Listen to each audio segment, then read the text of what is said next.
para opinar.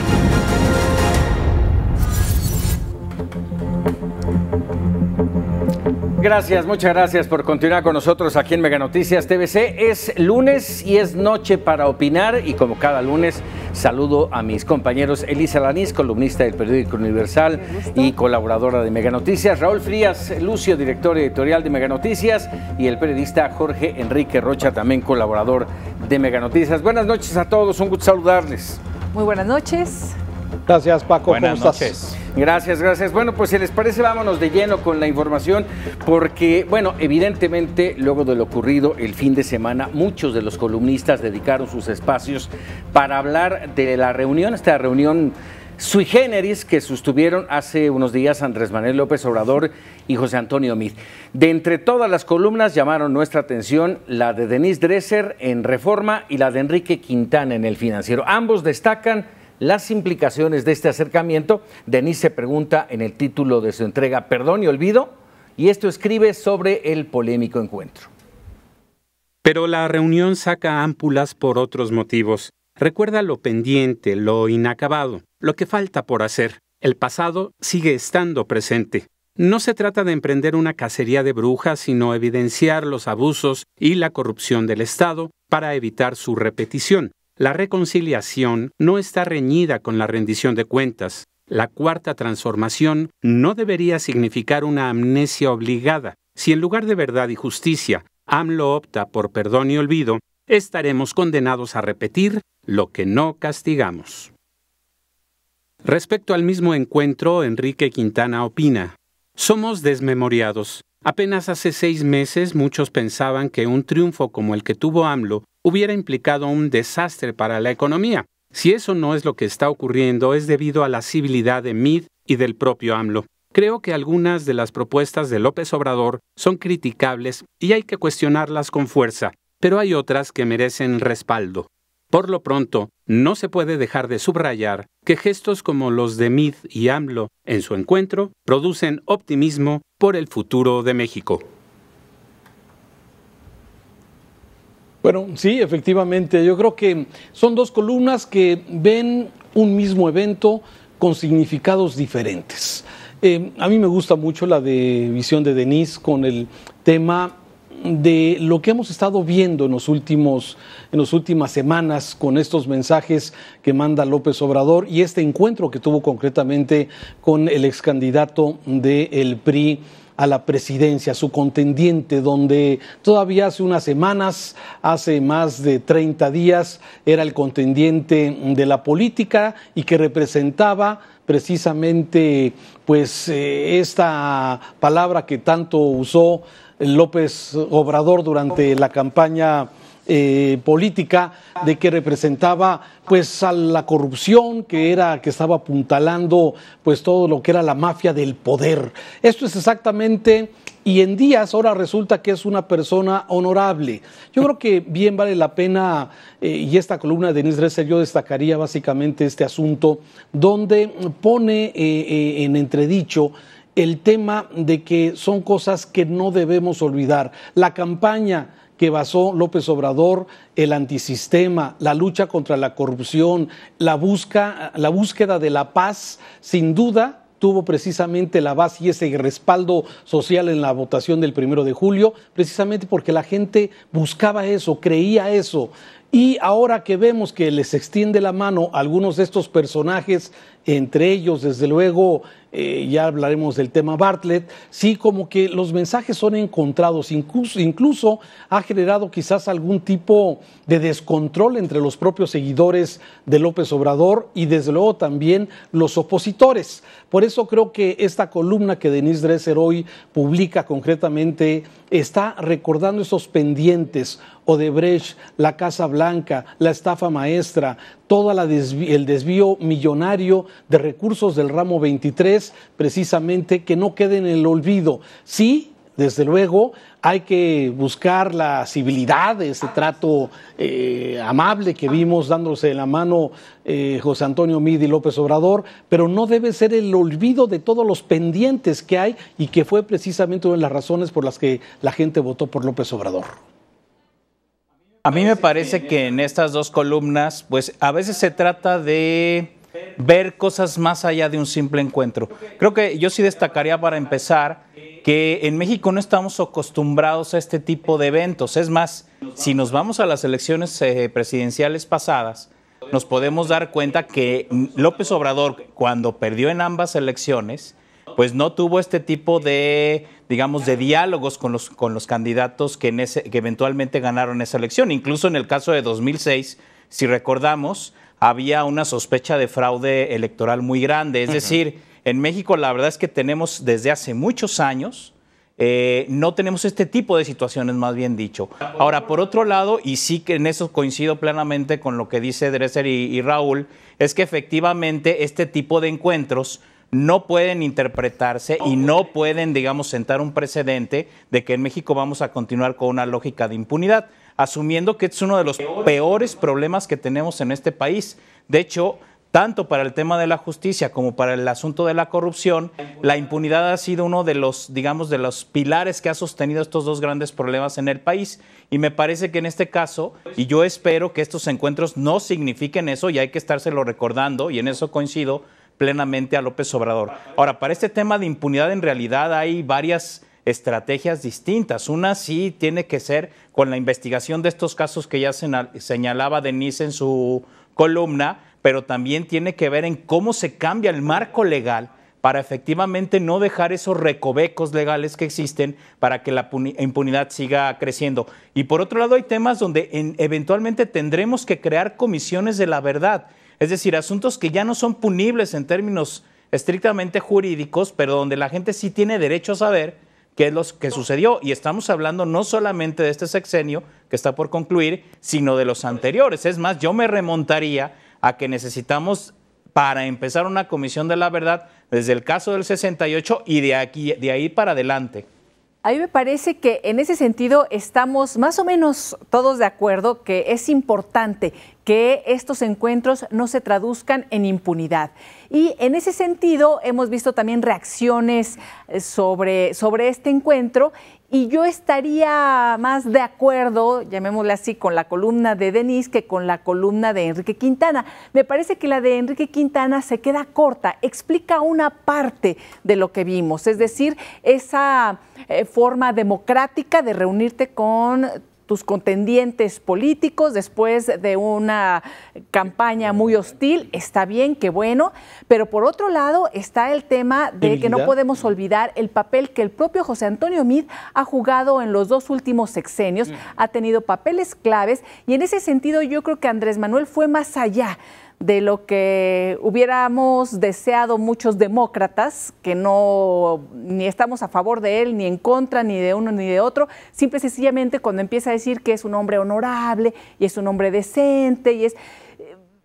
dicho por él, podría parecer eso, el olvido del cual está hablando Denise, ¿no? O el perdón. Eso es lo que me parecería a mí preocupante, porque si es muy honorable, pues lo tendría que decidir un fiscal autónomo, porque hay señalamientos muy graves, no necesariamente, bueno, sí, en relación a él en particular, por ejemplo, cuando criminalizó a Nestora, bueno, pues eso ya se olvidó, ¿verdad? O cuando amenazó a los periodistas de Animal Político, que después se retractó, que bueno, ahí sí fue honorable. Pero hay muchos otros temas que están ahí pendientes, incluso en su paso en Relaciones Exteriores, en Hacienda y en Sedesol, que bien se tendrían que investigar y en su caso deslindar responsabilidades y saber si es cierto que estamos delante de un hombre tan honorable y decente como lo han dicho. Creo que no es Andrés Manuel el que lo tiene que decir. Sí, y comparto esto que mencionas. Es plausible finalmente la reunión porque hay elementos que dan certidumbre y tranquilidad al país, pero por el otro lado, y estoy totalmente de acuerdo, tal vez lo más grave es estos calificativos, que en este caso fue con Meade y hace apenas unas horas fue con Carlos Slim. La honorabilidad de las personas, yo creo que con un apretón de manos basta y después veremos de qué cuero salen más correas. Sí, yo creo que el respaldo que tiene y que tuvo López Obrador, con más del 53% de la gente que salió a votar, le da un respaldo suficiente como para poder él hacer lo que ha venido haciendo, ¿no?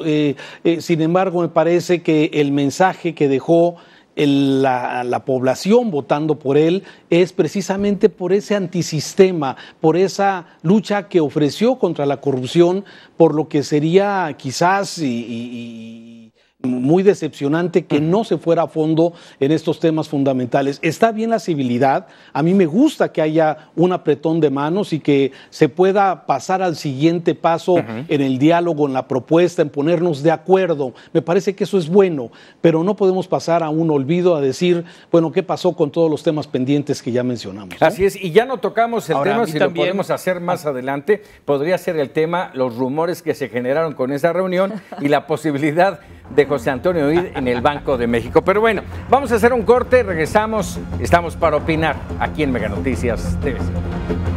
Continuamos en esta noche para opinar. Otra de las entregas, de las columnas de este lunes que hemos querido comentar es la de Salvador García Soto en el Universal, titulada AMLO y su estructura de control. Esta columna establece similitudes del programa Solidaridad creado por el expresidente Salinas de Gortari y los coordinadores regionales de Andrés Manuel y destaca los frutos políticos que este espera cosechar. Bajo el mando directo del presidente, tener a un representante en cada estado y al mismo tiempo 300 representantes en cada distrito apunta a una estructura que, más allá de su parte operativa y de gestión presupuestal, será también un mecanismo de control político. La estrategia es abierta y el objetivo claro: control político, social y presupuestal que con su trabajo permita trascender al gobierno más allá de un sexenio. Se nos olvida de pronto que muchos de los políticos que se fueron a la oposición, pues nacieron en el PRI, son del PRI y pues sus raíces están ahí y su gente más cercana también, y con los que crecieron, con los que estuvieron, con algunos se distanciaron, otros se reconciliaron. Entonces estamos viendo esta parte. A mí me llama mucho la atención que además en esta columna de García Soto, él comenta el tema polémico de los nombramientos, el de Bartlett, pero también en particular, y lo comenta como a lo mejor el segundo nombramiento más polémico, el de la secretaria de Medio Ambiente, Josefa González Blanco Ortiz Mena. Bueno, los apellidos dicen mucho, pero las relaciones familiares dicen más, ¿no? Estamos hablando de una mujer que, bueno, como bien dice Salvador García Soto, el tema no es que crea o no en los, ¿cómo le llaman? Aluches, pero eso no importa, que cada quien crea en lo que quiera, está muy bien. Y pues tampoco uno escoge a sus parientes, ¿verdad? Eso también es cierto y cada quien tendrá sus capacidades y su forma de desarrollar. Sin embargo, hemos visto que a lo largo de muchos años estas familias antes priistas y ahora vemos que también en otros partidos pues se van repartiendo el poder y van ocupando puestos así, en familia. Entonces, esa es la parte que hay que llamar la atención y que puede prender focos rojos. Yo nada más preguntaría, ¿de qué se trata? ¿Cuotas y cuates? ¿De que el eje Chiapas-Tabasco ahora supla a la Tlacomulco-Hidalgo? Es pregunta. Buena reflexión la que haces, Elisa. Y sí, bueno, sin duda, después de sigo sin entender el nombramiento de Bartlett, por lo que dijo López Obrador en toda la campaña. O sea, el nombrar a estos personajes, a Bartlett, a esta señora, la hija de Patrocinio, ligada a la familia de Salinas, en fin, todo esto de alguna forma me genera encontronazos mentales, ¿no? Porque dices, por un lado, o sea, la gente votó por el cambio, votó por lo que no quiere que siga haciendo, y a veces pareciera que con estas cosas dices, bueno, ¿cómo es posible?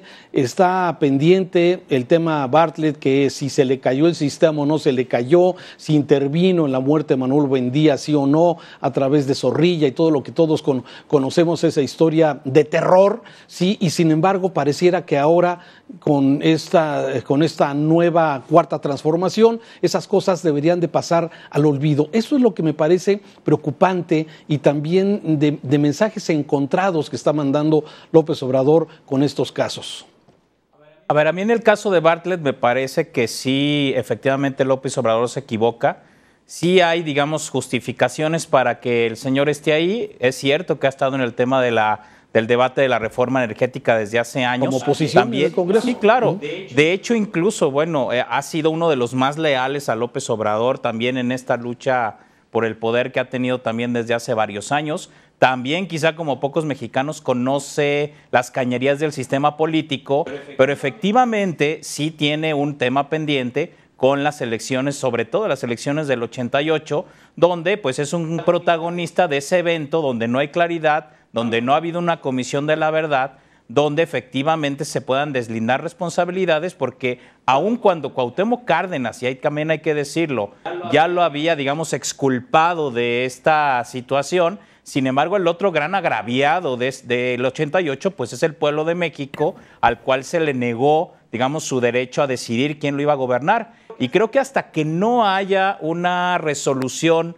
sobre el caso del 88, Manuel Bartlett efectivamente estaría limpio, digamos, políticamente, y creo que precisamente para esta gran, digamos, cambio de gran calado que está planteando López Obrador, pues creo que el nombramiento de Bartlett, al menos desde mi punto de vista, es una equivocación. Ahora solamente quería redondear del asunto anterior. Si vamos realmente a hacer civilidad política, Andrés Manuel tendría que juntarse también con Ricardo Anaya y con Jaime Rodríguez el Bronco para entonces evitar cualquier tipo, digamos, de suspicacias como las que tenemos, ¿no? Y que les diga que son honorables. Nombramiento. También tendría que decir lo mismo. Bueno, hasta abrazo. Bueno, sí, yo creo que tienes toda la razón, sobre todo por el tema de lo que ahora se especula, que ya lo decías, Elisa, Paco, el tema del posible nombramiento que se habla que pudiera tener José Antonio Meade, ya sea en el Banco de México o en alguna posición, que son meras especulaciones, ¿no? Que son meras especulaciones, pero no dudo, y aparte creo que a los mercados podría mandar una buena señal si es que llega alguna posición al Banco de México. No lo sé cómo lo ven ustedes. Sí, a mí me parece que es muy buena señal esta de abrazos no balazos, que bueno, que sume, pero por otro lado volvemos a lo mismo. No puede quedar en la impunidad acciones que han sido pues claramente señaladas y en donde José Antonio Meade ha ocupado puestos importantes. Es lo mismo que sucedería en el caso de Ricardo Anaya, hasta que no exista también una investigación que lo deslindara definitivamente de cualquier señalamiento, porque ya hay procesos, entonces en ese momento los puedes integrar. Yo creo que antes, pues por supuesto se puede hacer, pero va a crear este tipo de reacciones y yo creo que de reacciones justificadas, ¿no? Oye, ya nada más entrando un poco en los temas de pues más mundanos, yo les decía a mis compañeros de WhatsApp, les dije, ya ven, nosotros aquí discute y discute y ellos bien amiguis, se los dije, ellos se coordinan. A eso justamente me quiero referir. Pero eso es normal en los políticos. Claro, eso que acabas de decir, Jorge, es lo más puntual. Recordemos, estamos hilvanando sobre los temas de campaña. Eso fueron temas de campaña. Se acabó la campaña y se acabaron las groserías, los escándalos, las amenazas, todo se acabó. Eso es de políticos. Hoy estaríamos hilvanando, en el caso, bien lo mencionas, Raúl, de Bartlett, estamos hilvanando sobre historias no de hoy ni de ayer, sino de hace muchos años, que para muchos ya habían quedado en el olvido y que hoy vuelven a tomar forma. Pero la realidad, y ese es mi personal punto de vista, no va a pasar nada. Esto se va a acabar a partir del 1 de diciembre, si no es que antes, ¿sí? Se va a acabar y ya no volveremos a tocar el tema de Manuel Bartlett y de otros como Napoleón Gómez Urrutia, por ejemplo. Fíjate que los tiempos han cambiado, no cabe duda. Hoy que estaba preparando algún comentario en 100 palabras, o sea, las cosas han cambiado. Antes, al estilo como nos acostumbraron los políticos de antes, una semana antes o días antes de que se tomara posesión, se anunciaba el gabinete, se mantenía en un secreto y en una y todo era especulación. Hoy estamos a 37 días de que ganó la elección el 1 de julio López Obrador, ya tenemos gabinete, ya tenemos 50 acciones, hoy anunció 25, ya había anunciado 6 programas prioritarios del país, ha nombrado a primer gabinete y gabinete ampliado. La verdad es que vamos a una velocidad tremenda y tiene su lado bueno, no sé cómo la ven ustedes, Sí, tiene totalmente. su lado bueno porque seguramente estarán ya planeando para que el día 1 de diciembre, en cuanto protesten como presidente, se pongan a trabajar de inmediato, ¿sí? Y no como antes, que empezaban a sentarse, pasaba un año, los 100 días famosos, a ver qué presentaban los programas, los planes de gobierno. Me parece que son de las cosas rescatables ahora, pero que también han generado esta gran polémica. A veces me llego a confundir si todavía López Obrador está en campaña o ya todo lo que anuncie ya tiene repercusiones, buenas o malas, pero cualquier cosa que anuncie hoy, los 25 programas que les anunció a los constructores en la reunión de hoy, sí, es la repetición de los 6 que ya había dado, parte de los 50, pero ya ahora hay un objetivo claro. Me parece que ya no debe haber ese discurso del candidato o del líder mesiánico, sino ahora ya es el virtual, como dijiste, Elisa, virtual presidente electo, ¿no? Y A mí pasado en esta mañana parte ya me parece presidente que sí electo. es conveniente hacerlo, Me parece que sí es conveniente tener este tipo de acciones porque uno va viendo por dónde va caminando el asunto. Sin embargo, hay que decirlo, realmente van a ser gobierno hasta el 1 de diciembre de este año y efectivamente hay cosas que ahorita dicen que posiblemente no tengan ningún soporte de realidad. Ahí es donde yo veo el gran problema. Y también hay que señalar que precisamente ante el gran vacío de poder que ha dejado Enrique Peña Nieto, un presidente que recordemos que tiene una gran desaprobación social, pues López Obrador ha entrado a llenar ese gran vacío político que ha dejado el que todavía hoy es presidente de este país, pero con el gran problema de que Peña Nieto es el que realmente sigue tomando las decisiones de esta nación, y López Obrador apenas esta semana va a ser nombrado como presidente electo. Es decir, aquí tenemos un problema de desfase político que es real y que efectivamente luego puede generar problemas en términos de administración pública. Me parece que ya es hora de que se pueda legislar de tal manera que se acorten los tiempos, que de la elección a que se toma protesta sea un espacio menor, porque lo estamos viendo en este momento, creo que como en ningún otro, por lo menos cercano, en donde tenemos a un virtual presidente electo todavía 2 días, ya después le vamos a quitar una palabrita, ¿verdad? Pero por ahí leía yo en las cuentas de Twitter y en las redes, decía, al paso que va, el 1 de diciembre también va a dar su primer informe de gobierno, ¿no? Ya es una cosa impresionante. Sí, ahora, este vacío de poder del cual hablaban se ha dado siempre. Terminaba el proceso electoral, se señalaba quién ganó, si no es que a partir del 2 de julio empezaba ese vacío de poder, y era un vacío real, no se tomaban decisiones, no se planeaba el futuro. Hoy tenemos también un vacío de poder, pero se está trabajando hacia el futuro. Sí, lo tomó Andrés Manuel ese vacío, ¿no? Claro, y ya no hay. Mencionábamos en el corte el tema de la solicitud que le va a hacer Andrés Manuel a Peña Nieto en el entorno de la Secretaría de Seguridad Pública. Y decías muy bien, Elisa, Sí, ¿por qué no esperarse al 1 de diciembre ya como presidente? Pues hay que adelantar porque si no va a tardar 2 o 3 meses en que eso suceda. Y déjame sobre eso, es un comentario muy lamentable las declaraciones del secretario de Gobernación sobre el tema de la seguridad. Él dice que va a entregar un país, sí, con problemas graves de seguridad, pero no en guerra. No, bueno. Es lamentable la falta de visión, no sé, esas declaraciones del secretario de Gobernación, sí, hablando de que el año pasado, 2017, nada más hubo más de 26,000 personas que murieron asesinadas en este país. Este primer semestre, más de 13,700 personas han perdido la vida. Tenemos más de 30,000 desaparecidos en el país que no se sabe dónde están. Sí, y aún me parece que esas declaraciones que hace el secretario de Gobernación, lamentable, sobre que sí hay un problema de inseguridad por regiones, pero no está entregando un país en guerra. Híjole. Por eso estamos como estamos y por eso el 1 de julio se votó como se votó. Vamos a hacer una pausa y regresamos. Estamos para opinar.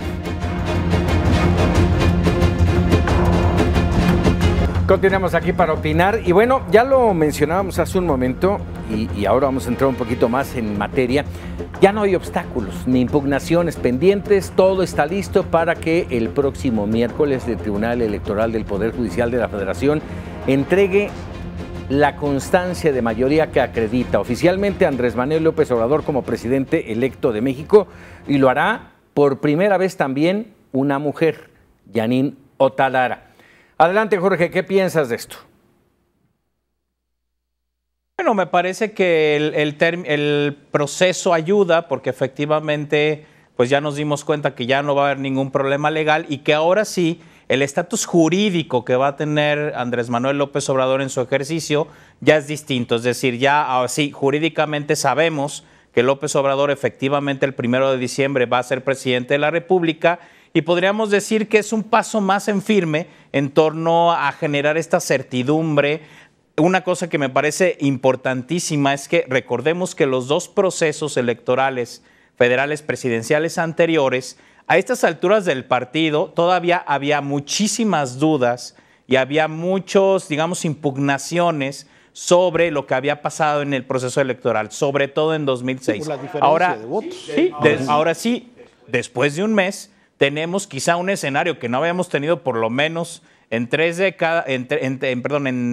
elecciones de un momento de bastante certidumbre política y jurídica, por lo menos hasta este momento, y salvando de que luego puedan haber declaraciones incendiarias por parte de Andrés Manuel López Obrador, pero digamos que sí genera un piso distinto al que habíamos tenido en otros procesos, donde ya ahora sí todo está más o menos claro, ¿no? Faltan detalles, por supuesto, en términos de los partidos que perderán registros, impugnaciones en algunos distritos, pero ya digamos que son cosas básicamente menores. El mapa político ya está claro y sobre eso hay que empezar a tejer. Lo único que quizás no está muy claro respecto al tema de la impugnación que ha levantado Morena con Puebla. Me parece que sería uno de los temas pendientes. No se ha hablado mucho. Me llama la atención que López Obrador no ha hecho una gran referencia a este tema, más que haberle dicho que es el ganador su candidato de Morena, Barbosa, pero no ha pasado a más. O tiene información de que realmente el PAN fue el que ganó en este estado de Puebla, o no sé qué vaya a suceder en este sentido. Pero bueno, como dices, la formalidad de que ya nos vamos a quitar la palabrita de virtual ganador de la elección, ¿no? Sí, que pues hay que decirlo, había ¿verdad? Ni modo. Periodistas que... Sí, oye. No, pero bueno. Pero bueno, total, sí era virtual presidente electo. Ahora ya no va a ser presidente electo. Por eso digo, ya cortemos para que esos trámites sean más fluidos. Y creo que hay que festejar. 2 meses, cuando mucho. Sí, ya, lo mucho. Y hay que festejar que lleguemos a esta constancia de esta manera, ¿no? Una de las preocupaciones que muchos habíamos expresado a lo largo del proceso electoral y precisamente después de que el Tribunal Electoral aceptara que ingresara en la boleta Jaime Rodríguez con una sentencia muy polémica, la verdad es que surgieron ahí los focos rojos de decir de qué es capaz el PRI, de qué es capaz el tribunal o las instituciones que se sientan presionadas por ciertos partidos o por empresarios. Sí era un tema que estaba por lo menos en el ambiente.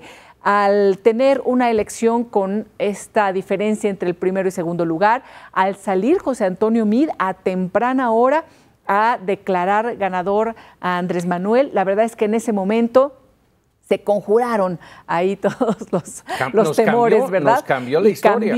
Cambió totalmente y yo creo que eso hay que festejarlo, que sea a través de la democracia, a través de estos procesos y de forma pacífica que se ha llegado a esta otra alternancia, ahora por la izquierda. Déjenme ponerle 2 temas sobre la mesa, y digo 2 porque el tiempo ya saben que en Para Opinar se va. Uno ya lo tocamos de alguna manera, pero es el tema de la Secretaría de Seguridad Pública.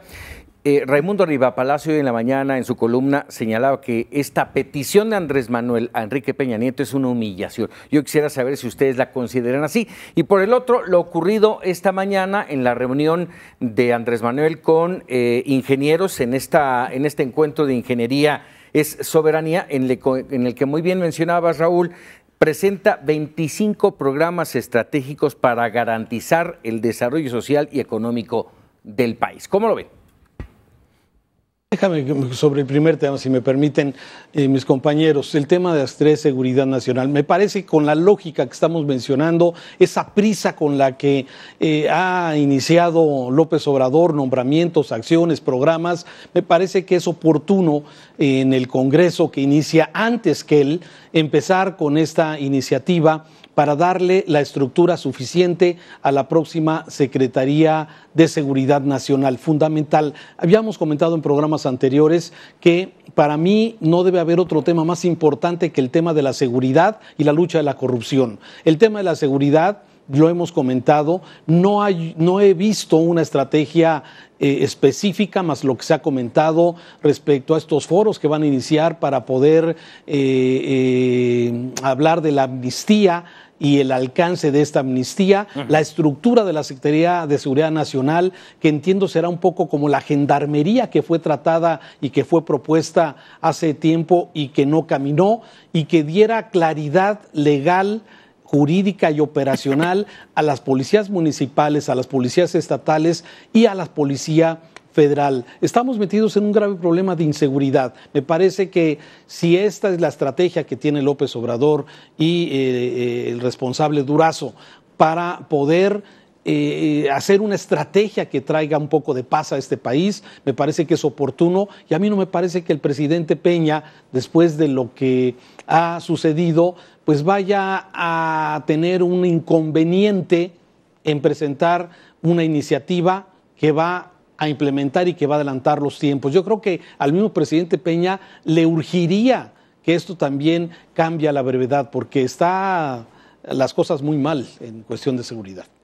Las cifras de homicidios dolosos, de desapariciones forzadas y demás del año pasado nos dicen que el 2017 fue el año más violento en la historia de este país, por lo menos de la historia reciente.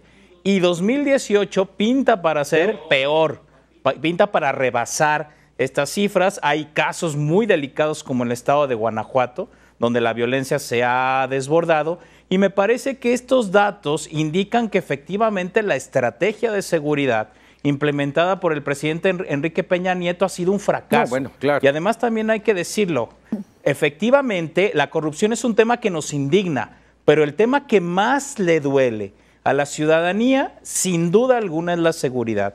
Y el hecho de que ya se empiece a trabajar sobre un nuevo diseño institucional para abordar este tema y además empezar a implementar estrategias distintas, me parece que es un camino correcto, porque si un tema es pertinente y urgente en el país, sin duda alguna ese es el asunto de la seguridad. Vuelvo a repetir, por la gravedad del tema y porque es lo que más le duele a la gente. Algo hay que hacer, Jorge, pero yo les pongo la pregunta, ¿esto es lo que nos va a resolver el problema de la inseguridad? No, yo creo que es una parte de, y que se han estado planteando en muchos foros, incluso durante la campaña hubo también propuestas de organismos de la sociedad civil que armaron foros. Yo por ahí participé en una de las conclusiones y era apabullante también sobre los temas que hablaron, y habló mucha gente de la sociedad civil, en el gobierno, los expertos en la materia, OPE, Guerrero, Mañana Mariana Morera, los foros en de fin. pacificación. Así es, arrancan foros de pacificación, y uno de los temas era este de el volver a crear la Secretaría de Seguridad Pública. En su mayoría, tanto los expertos como gente de la sociedad civil estaban de acuerdo, y era una de las propuestas. Una de muchas, muchísimas, que sí se han retomado y que creo que está plasmado en lo que también ha declarado tanto Olga Sánchez Cordero como el próximo secretario de Seguridad Pública, quien va a estar a cargo de esto, Alfonso Durazo.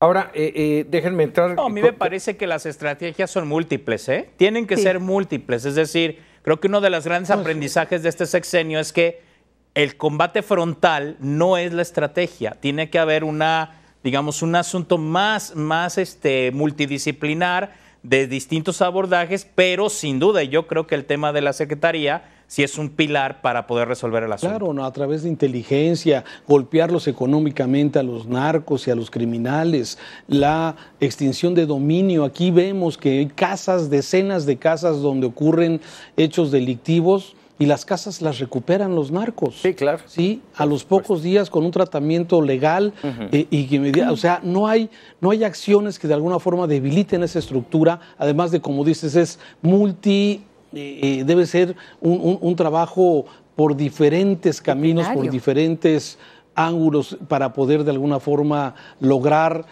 pacificar este país. La verdad, me parece que sería la prioridad número 1 de este gobierno y del cual se ha hablado poco por parte y del próximo. Un gobierno que ha dicho hoy, esta mañana, Andrés Manuel López Obrador, dice, no queremos hacer un gobierno de ocurrencias, ¿eh? Y eso lo hemos platicado aquí en Para Opinar, si son ocurrencias o son planes reales.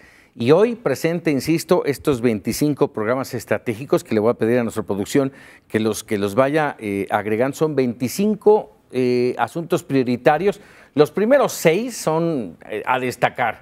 El aeropuerto, insiste, el desarrollo del Istmo de Tehuantepec, el Tren Maya, los caminos rurales, el comunicar a todo el país con Internet, y el sexto, que me parece de lo más importante, la reconstrucción en las zonas afectadas por el sismo del 19 de septiembre. Ahí me quedo. Vamos a ver los 25, pero tan solo estos 6 primeros ya son temas a polemizar sin duda.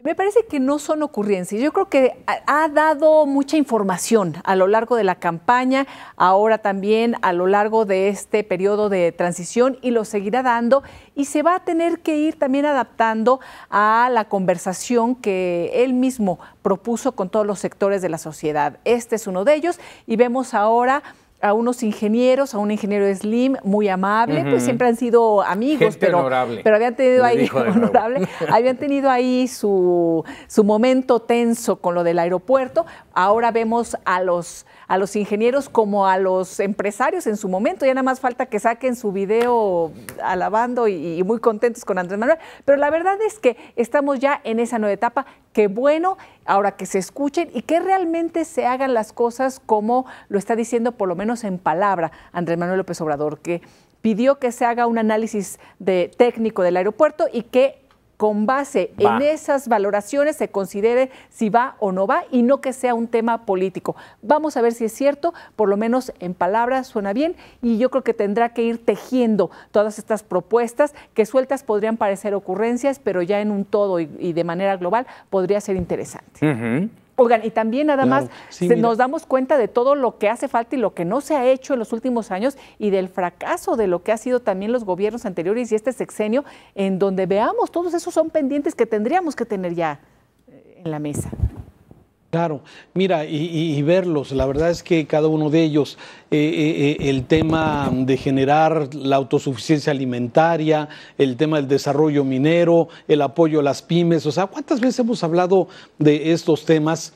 Que muchos de estos 25 programas prioritarios que hoy mencionó López Obrador a los ingenieros, y bueno, finalmente sobre el tema del aeropuerto, decir hay 3 alternativas: o lo dejamos como está, que camine con la licitación que se está realizando en estos momentos, si construimos 2 nuevas pistas en el aeropuerto militar de la base militar de Santa Lucía, o la tercera, que siga el aeropuerto y lo concesionamos. Sí, eso es básicamente lo que propone respecto al aeropuerto. O sea, es tan hábil López Obrador que frente a los ingenieros y sin cobrar, les dijo, les pone a disposición los proyectos para que el pueblo decida, para que ellos decidan qué hacer. Realmente ahí vemos al López Obrador, experto y viejo lobo de mar en la política, y que, bueno, logra que esas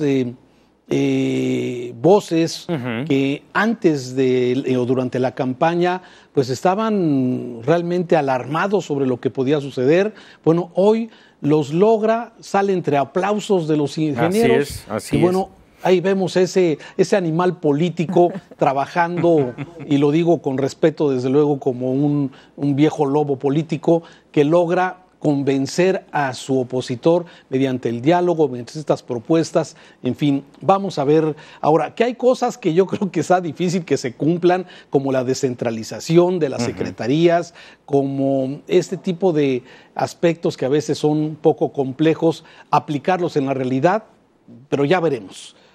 No, a mí en este sentido de los 25 puntos hay cosas que me parecen muy claras, ¿no? Está lo del aeropuerto, está lo de la pensión a adultos mayores, está el tema de la refinería en Dos Bocas en Tabasco, cosas que son muy concretas donde habrá que darle seguimiento. Pero, por ejemplo, el tema del 1.000.000 de hectáreas de productos frutales y maderables, la pregunta es en dónde las va a hacer, de qué tipo, o el tema de las 100 universidades. Imagínense lo que significa crear 100 universidades con todo lo que eso implica de presupuesto público, por ejemplo, ¿no? Es decir, hay algunas de estas cosas que la verdad es que a mí sí me siguen sorprendiendo mucho, y la gran pregunta es cómo, cuándo, con quiénes y con qué dinero lo va a hacer. Claro.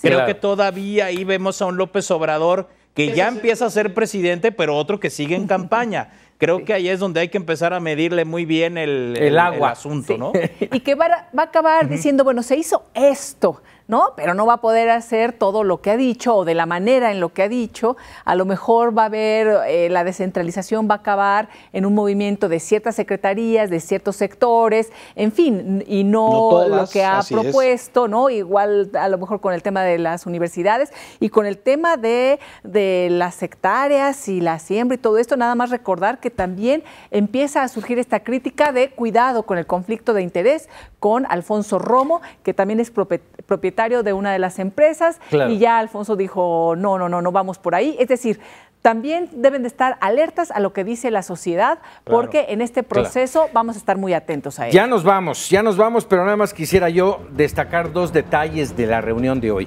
Dijo Andrés Manuel, no vamos a dejar tiradas obras. Tenemos que terminar esas obras en el sexenio. No dijo el próximo año, no, en el sexenio. Y no vamos a dejar tiradas obras. Dice mucho, yo creo, a la luz de las dudas que tenemos, concretamente en el tema del Aeropuerto Internacional de México. Y nuevamente dice mucho de que este sexenio el presidente Peña dejó un tiradero. No, bueno, ¿cómo crees? Elisa Lanís, Jorge Rocha, Raúl Frías Lucio, muchísimas gracias. Muy bien. Y bueno, por supuesto, gracias a usted por su hospitalidad para recibir esta noche Para Opinar. Lo dejamos con los memerables y mañana desde Guadalajara Para Opinar.